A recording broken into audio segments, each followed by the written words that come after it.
الله يعطيك العافيه ابو محمد. الله يعافيك ويسلمك. كيف الحال؟ اهلا وسهلا. شو هاي اللي في ايدك؟ احنا وين الساعه وشو تاريخ والله يا اليوم؟ اخوي احنا في منطقه مليح. نعم. هذا جبل الشيخ، واللي ورانا الان هذه الخلفيه هذه منطقه مليح. نعم. والحمد لله استطعنا ان نلقي القبض على الجرادة رقم 15. نعم. اللي اعلن عنها وزير الزراعه.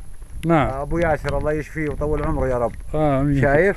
فاحنا مسكناها ونلقي القبض عليها ونبعثها ان شاء الله لمعالي الوزير يضيف لل 14. انا نقول انا احنا القينا القبض على 14.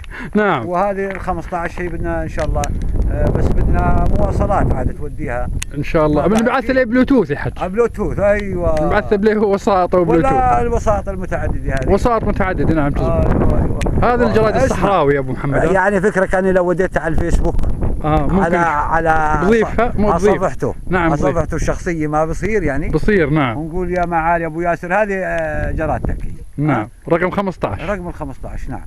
ان شاء الله. الله يعطيك العافيه. الله يعافيك ويسلمك. مع السلامه.